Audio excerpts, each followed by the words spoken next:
मेरा नाम है संजय सिंह और आप लोगों का तहे दिल से स्वागत कर रहा हूं आपके अपने YouTube चैनल जकुस्त पर। अगर आपने मेरी पिछली वीडियो देखी होंगी तो आपको पता चल ही गया होगा कि मैं उत्तराखंड के चारों धामों की यात्रा पर हूं और अभी तक मैंने गंगोत्री और जमुनोत्री धाम को पूरा कर लिया है और अब मैं जा रहा हूं केदारनाथ के लिए।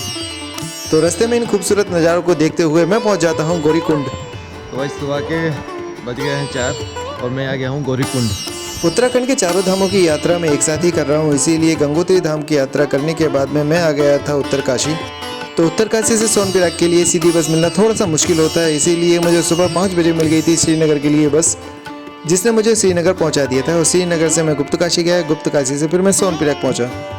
लेकिन अगर आप चारों धाम की यात्रा पर नहीं हैं और सिर्फ बाबा केदारनाथ के आप दर्शन करना चाहते हैं तो आपको ये रूट फॉलो करना होगा, जिसमें हरिद्वार या ऋषिकेश से आपको सीधी सोनप्रयाग के लिए बस मिल जाएगी, जो कि रुद्रप्रयाग गुप्तकाशी होते हुए आपको सोनप्रयाग पहुंचा देगी। और सोनप्रयाग से पहुंचना होता है गौरीकुंड, जिसकी दूरी बहुत ज़्यादा नहीं है। आपको सोनप्रयाग से छोटी मैजिक मिलती हैं जो आपको गौरीकुंड पहुंचा देंगी। और गौरीकुंड से ही करीबन 17 से 18 किलोमीटर की ट्रैकिंग स्टार्ट हो जाती है, जिसे पैदल चलकर ही पार करना होता है। अगर आप चलने में समर्थ नहीं है तो घोड़े पालके और खच्चर का भी उपयोग कर सकते हैं। तो गौरीकुंड से करीबन मैं सुबह 4 बजे ही यात्रा को प्रारंभ कर देता हूँ। अभी अंधेरा बहुत ज़्यादा है, इस वजह से मैं किसी भी तरह की रिकॉर्डिंग अभी नहीं कर सकता हूँ। मैं सुबह होने का इंतजार कर रहा हूँ, जब थोड़ा सा उजाला होगा तब मेरा कैमरा काम करेगा। तो बोलो जय बाबा केदारनाथ की, और अब यात्रा को करते हैं प्रारंभ। तो इस अंधेरे को चीरते हुए अपने बाबा केदारनाथ की मिलने की आशा लेते हुए हो जाता है सवेरा। ऊंचे पहाड़ होने की वजह से अभी सूर्यदेव की रोशनी को पहुँचने में हमारे पास में कुछ और समय लगेगा। चढ़ाई बहुत ऊंची है और सांसें फूलने लगती हैं, पर मैं ट्रैकिंग को रोकता नहीं हूँ और अभी तक मैं किसी भी जगह पर विश्राम नहीं किया हूँ। नेटवर्क की यहाँ पर आपको बिल्कुल भी दिक्कत नहीं आएंगी। नेटवर्क इतना आएंगे कि मोबाइलों में से डंडे बाहर निकलने लगेंगे। और अंधेरा पूरा खत्म हो चुका है, इस बात का मुझे संकेत दिया है यहाँ पर उड़ रहे हैं इन हेलीकॉप्टरों ने। अंधेरा समाप्त होते ही ऐसा लगता है कि मानो इन पहाड़ों ने उड़ी हुई अंधेरी की चादर हटा दी हो और मुँह दिखाई में मानो दिखा रहे हो अपनी प्राकृतिक सुंदरता से भरा हुआ यह चेहरा, देखने में बहुत ही अद्भुत। इन पर्वतों को देख रहे होंगे, सामने अभी भी व्हाइट स्नो वहाँ पर डली हुई है और ऐसा लग रहा है कि मानो इन सफ़ेद पर्वतों के बीच में कहीं शिवजी बैठे हुए हैं। मैंने स्टार्टिंग की थी 3:30 बजे से और अभी हो गए 9, जबकि मैंने बीच में 1-2 जगह ही रुका हूँगा और वो भी 5 या 10 मिनट के लिए। क्या है कि अकेले होते हैं ना तो टाइम कम लगता है, और जब साथ में होते हैं तो किसी का रुकने का मन होता है, किसी का ठहरने का मन होता है, तो ऐसे टाइम ज़्यादा लग जाता है। अभी जहाँ तक होगा आज दर्शन करके अभी निकल जाएंगे। इतना भारी भारी होते हैं। और छोटा नहीं है, बड़ा हो गया।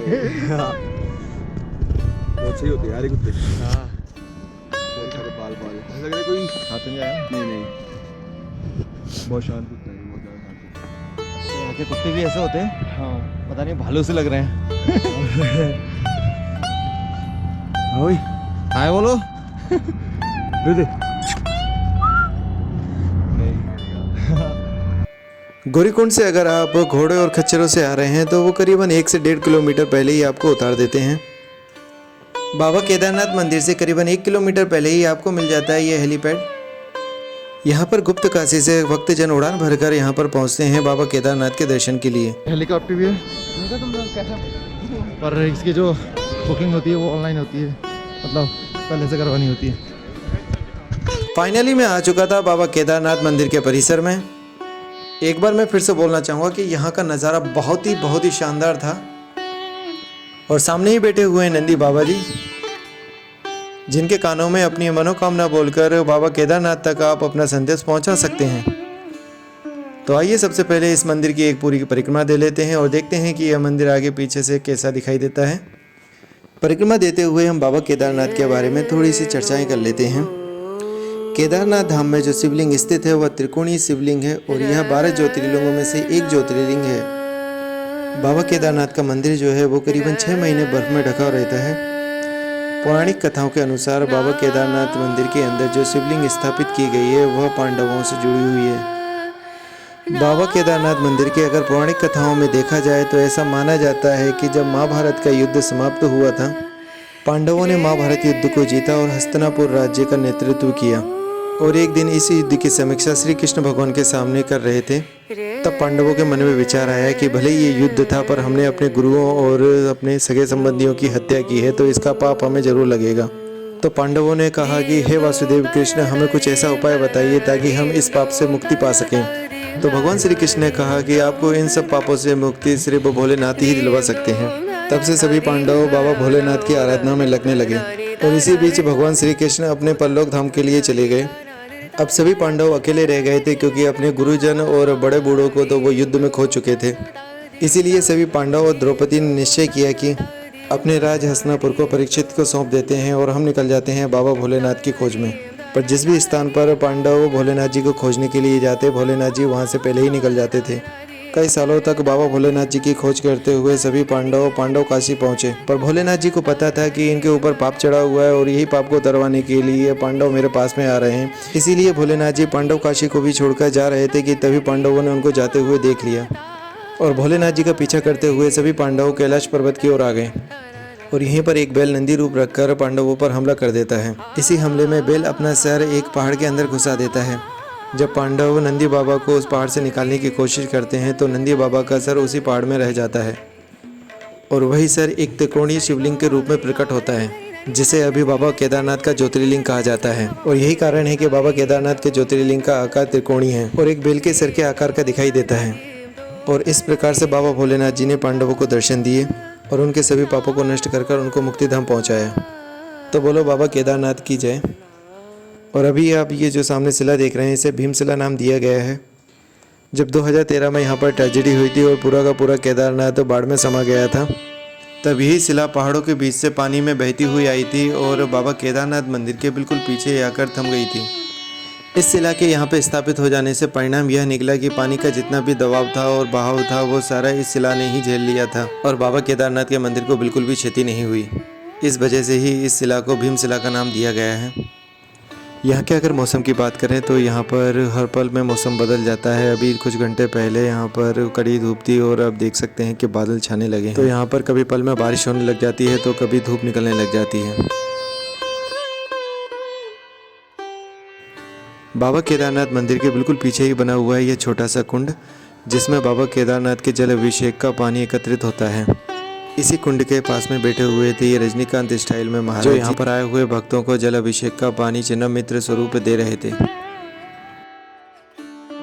यह है मंदिर और ये है लाइन, बहुत लंबी लाइन लगती है।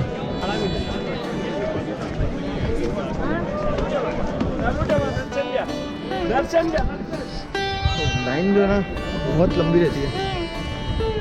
तो बाबा केदारनाथ के बहुत अच्छे से दर्शन हो चुके हैं। मंदिर के अंदर किसी भी तरह का इलेक्ट्रॉनिक आइटम और कैमरा ले जाना प्रतिबंधित था। तो केदारनाथ जी के दर्शन करने के बाद में मैं वापस से गौरीकुंड के लिए जा ही रहा था कि रास्ते में हमें मिले ये तपस्वी महात्मा जी, जो कि अपनी तपस्या और आराधना में लीन थे।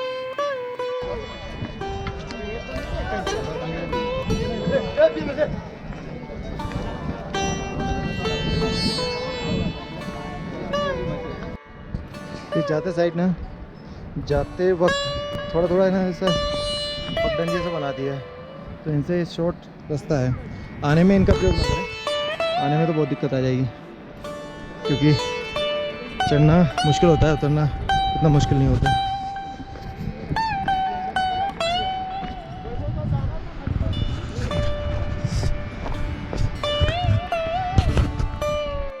यात्रा के दौरान आपको पीने की पानी की बिल्कुल भी समस्या नहीं आने वाली, क्योंकि यहाँ के पर्वतों से जो पानी निकलता है, जो झरना निकलता है, उसका जो स्वाद रहता है वो बहुत ही अल्टीमेट रहता है। एकदम मिनरल वाटर से भी बहुत ही ज़्यादा अच्छा होता है, एकदम फ्रेश वाटर होता है, स्वाद बहुत अच्छा होता है। तो मैं जहाँ पर भी मुझे ऐसे झरने मिल रहे थे, मैं उनका पानी का स्वाद ले रहा था, उनको पी रहा था। मैं आपको रिकमेंडेड करूँगा कि आप जब भी इस यात्रा को करें तो इन झरनों से निकलते हुए पानी को ज़रूर एक बार पीकर देखें। बहुत ही स्वादिष्ट पानी होता है, एकदम साफ होता है।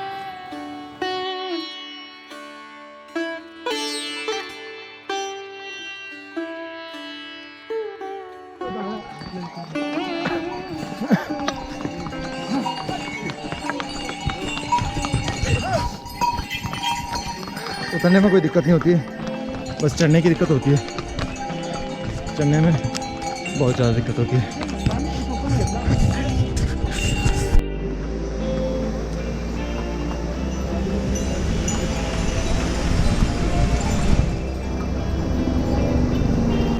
पानी पीना हो तो खरीदे ना, ये जो पानी है ना एकदम आपका आरओ और किसी का वैसे भी लाख गुना अच्छा है और एकदम प्योर पानी है। ये झरनों से आता है।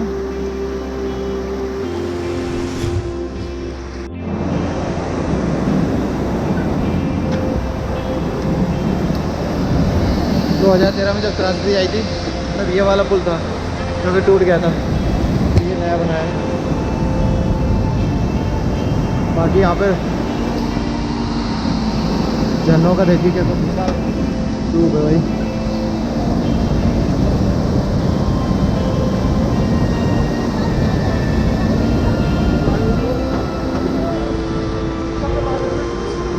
ओ भाई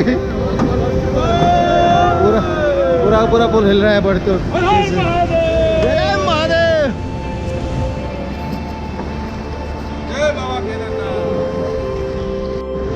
जब भी साथ में आए तो अपने साथ में इस टाइप का रेनकोट लेके आए, क्योंकि यहाँ पे मौसम का पता नहीं होता है कब पानी बरसने लग जाए। रात को हमने 4 बजे अंधेरे में यात्रा को प्रारंभ कर दिया था, इसलिए ये जो प्राकृतिक सौंदर्य है वो मैं देख नहीं पाया था, पर आते हुए मैं इनको पूरा आनंद लेता हुआ आ रहा हूँ। चट्टानों को काट के बनाया हुआ यह रास्ता और यहाँ से जाते हुए यहाँ की जो जलवायु है, यहाँ के जो वातावरण है वो बहुत ही अद्भुत है। एक बात मैं बता दूँ,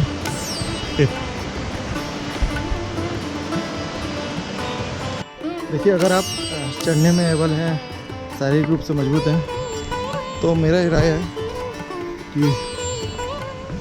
घोड़ा और खच्चर ना करें। और ऊपर चढ़ रहे हैं तो एक बार आप कर सकते हैं, पर नीचे उतरने के लिए कभी ना करें, क्योंकि मैंने देखा अभी 3-4 लोग घोड़े से गिर रहे हैं ऊपर से आने में, क्योंकि यहाँ पे जो पत्थर है वो चिकने और उनके घोड़ों की नाल जो होती है वो लोहे की बनी होती है, तो वो फिसल जाते हैं। तो थोड़ा सा रिस्की होता है और गिरने पे काफ़ी तेज़ लग जाती है। एक के तो पैरों में बहुत ज़्यादा लग गई थी।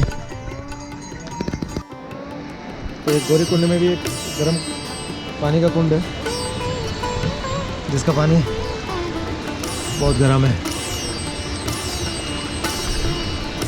और निकलता वहाँ से है।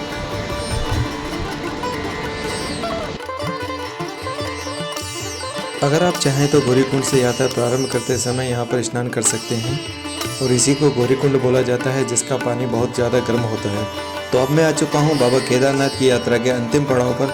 जी हाँ, अब मैं आ चुका हूँ गौरीकुंड में। सुबह मैंने 4 बजे इस यात्रा को प्रारंभ किया था और अभी बज रहे हैं शाम के 4, तो लगभग 12 घंटे हो चुके हैं इस यात्रा को करते हुए। तो बाबा केदारनाथ की यात्रा को मैंने कंप्लीट करने में पूरे 12 घंटे लिए हैं। बड़े आसानी से ये कंप्लीट हो जाती है, आप भी इसको कर सकते हैं। एक बात हमेशा याद रखें कि अपने आप को स्ट्रॉन्ग बनाएं और मन में विश्वास रखें कि पूरा हो जाएगा। और अगर आपने ये सोच लिया कि कैसे होगा इतना दूर का, तो थकान बहुत ज़्यादा हो जाएगी। तो बी स्ट्रॉन्ग।